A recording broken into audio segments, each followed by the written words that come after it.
Hi everyone, welcome to Miss Adams Teaches Poetry. In this video, we're going to be taking a look at Lord Tennyson's poem Charge of a Light Brigade as part of the edXL conflict anthology, but you may be studying it with a different exam board. Either way, it's all still relevant. We're going to focus today simply on the content of the poem, the context and issues to do with form. There's lots of really great stuff to say about the form of this poem. There will be another video coming your way that is focusing on analysis of the text, so look out for that. But for now, grab your flashcards and let's get revising. Okay, so what is this poem about? This poem is actually inspired by a real event in military history based in the Crimean War, which we'll talk about in a little moment. Basically, it tells the story of the British Light Brigade, the cavalry, who were sort of 600 odd soldiers that went to battle over kind of open land and were annihilated essentially because they were moving into 25,000 troops of the other side, the Russians, and it's about the way that because of perhaps misinformation and some mistakes, a lot of British people lost their lives, and Tennyson is telling that story whilst honouring the British cavalry and their bravery and their duty at the same time. So a little bit for you here. So Tennyson was kicking about from 1809 to 1892, and he was poet laureate from 1850 onwards. That's a huge amount of time.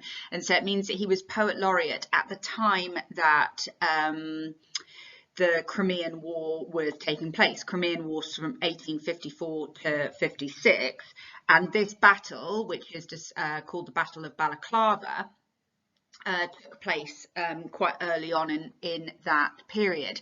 And Tennyson actually wrote this poem 6 weeks later, so 6 weeks after the event, and the details of the battle had been published widely. There was a member of the press from the Times that was also like almost there as correspondent, and he was writing about it, and in particular he was writing about the kind of mistakes that were made, in particular fact that the British cavalry, the Light Brigade, that basically means that these are soldiers on horses, but because it's light, it means they've got light armor. So they might have pistols, they might have their, bayonets, but basically they're going into areas of massive artillery fire. And so they quite obviously were killed by the enemy, as I said before.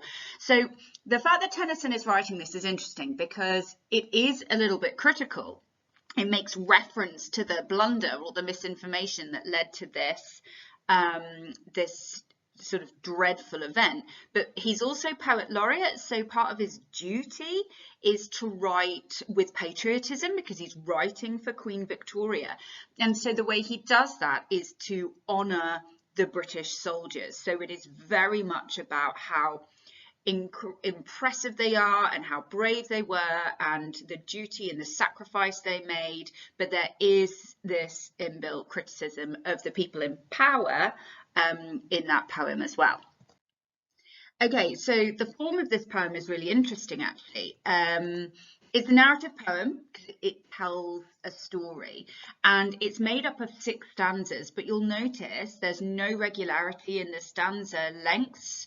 Some are quite short, some are considerably longer. It ends with a much shorter 6-line stanza, perhaps to kind of represent the 600. And along with that, we've got this very kind of irregular and at times quite complex rhyme scheme. So the irregularity of the stanza length and the irregularity of the rhyme scheme perhaps is there to serve to sort of represent the irregularity of the situation and the unpredictability of war, that kind of almost like chaotic feel to represent the chaos of when they found themselves in this battle that they were never ever going to win. But the meter is quite interesting as well. Largely it's in what we call dactylic dimeter. Now that might sound a little bit scary. So diameter basically means 2 feet, right? And in quite a lot of the other poems that you've studied, every metrical foot will probably have had 2 syllables. You know, you'll remember phrases like iambic pentameter, and you go, oh, that's 5 feet made of 2 syllables with a stress on the second beat. But here, with a dactyl, that is actually 3 syllables. So when we say diameter here, your line lengths are going to be around, it's not always bang on, 6 syllables, but the stress is on the first, but with 2 unstressed syllables afterwards. So it goes da da dum da da dum da da dum da. And like I said, there are a couple of little moments of irregularity, but generally that meter is fixed. And so whilst you have the kind of chaos and the uncertainty represented in the stanza length and the rhyme, you have stability and repetition in the meter, which I think is representing the soldiers and the way that despite the chaos, they kept going and they kept on riding. And it actually creates a little bit of momentum, almost like the charge itself. Half a league, half a league, half a league onward. It's like the driving force of the soldiers as they kind of plummet into battle and to their deaths. Nice. All of these poems are so depressing.